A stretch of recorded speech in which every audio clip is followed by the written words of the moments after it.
Nadreen, आप देख रहे हैं क्राइम टाइम न्यूज। मैं हूं आपका दोस्त Khaitar Khan, bureau chief crime time news. हर तरह की खबर से जुड़े रहने के लिए हमारे चैनल को लाइक करें, सब्सक्राइब करें और देखते रहिए क्राइम टाइम न्यूज।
దీని ఉద్దేశం ఏంటంటే రోడ్డు పైన యాక్సిడెంట్ జరుగుతుంది.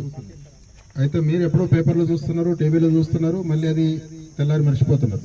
కానీ మేము రక్తం గారుతుంటే, రోడ్డు మీద పడి కొట్టుకుంటుంటే, బండ్లలో ఇరుక్కపోతుంటే తీసేసినప్పుడు మేము అది ప్రత్యక్షంగా చూస్తున్నాం.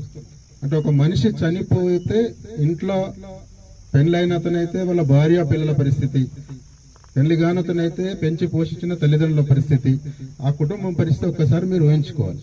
అయితే యాక్సిడెంట్స్ లో 60% 2 వీలర్స్ మీద పోయే వాళ్ళే చనిపోతున్నారు.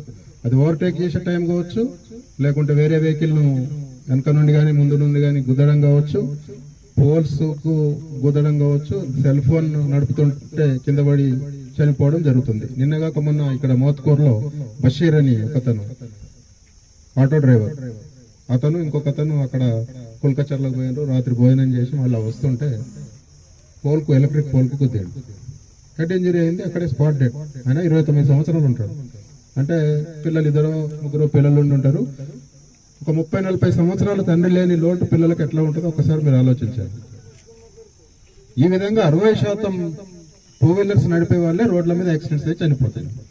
దాంట్లో భాగంగానే ఈ హెల్మెట్స్ పెట్టుకోవాలి. పెట్టుకుంటే మనము అట్లీస్ట్ మనకు చేతికో కాలుకో దెబ్బ తాకినా కూడా ఈ తలకు తాకపోతే ప్రాణాపాయం ఉండదు, వాళ్ళు బ్రతుకుతారు అనేటువంటి కాన్సెప్ట్ తోనే మేము ఈ హెల్మెట్ పెట్టుకోవాలని చెప్తున్నాం తప్ప దీనిలో మీకు పనిష్మెంట్ ఇవ్వాలి, ఇబ్బంది పెట్టాలి, ఇట్లా మేము ఇబ్బంది పడాలి, మిమ్మల్ని ఇబ్బంది పెట్టాలి, మిమ్మల్ని నష్టపెట్టాలనేటువంటి ఉద్దేశం కాదు. అయితే ఏది కూడా మనకు కొత్తగా ఏదైనా పని చేయాలంటే ఇబ్బంది అనిపిస్తుంది. ఇప్పుడు వెహికల్ నడపాలి అని అంటే హెల్మెట్ ఉంటే ఇబ్బంది. అది కొంతమంది ఉక్కపోస్తుంది అంటారు, కొంతమంది వినిపించదంటారు, కొంతమంది బరువు ఉంటుంది అంటారు, కొంతమంది ఇంకొకటి అంటారు. ఇవన్నీ ఏంటంటే అలవాటు. మనకేదైనా జరిగితే మన పిల్లల పరిస్థితి ఏంది, మన మీద డిపెండ్ అయిన మన చెల్లెళ్ళ పరిస్థితి ఏంది, తమ్ముళ్ళ పరిస్థితి ఏంది, అన్నల పరిస్థితి ఏంది అనేది మీరు ఆలోచించి ఈ హెల్మెట్ పెట్టుకోవాలి. సెల్ ఫోన్ డ్రైవింగ్ చేయొద్దు, తర్వాత తాగి వాహనాలు నడపొద్దు, తర్వాత వాటికి ఇన్సూరెన్స్, డ్రైవింగ్ లైసెన్స్ అన్ని కూడా ప్రాపర్ గా పెట్టుకుంటే ఏదైనా దురదృష్టవశాత్తు జరిగినప్పుడు కూడా మన మీద ఆధారపడ్డ వాళ్లకు ఆర్థిక సాయం కూడా జరుగుతుంది ఇన్సూరెన్స్ల ద్వారా. సో ఇవన్నీ గమనించుకోవాలి. ఇప్పుడు కూడా ఇక్కడ కూడా హెల్మెట్స్ వాళ్ళు కూడా తెచ్చారు.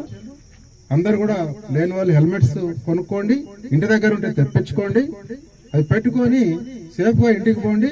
ఒక్కొక్కరు 10 మందికి, 10 మంది 100 మందికి, 1000 మందికి ప్రచారం చేసి హెల్మెట్స్ లేకుండా వెహికల్ నడపము అనేటువంటిది ఈ సమాజంలో మెసేజ్ పోయేటట్టు చేయాలని చెప్పి పోలీసు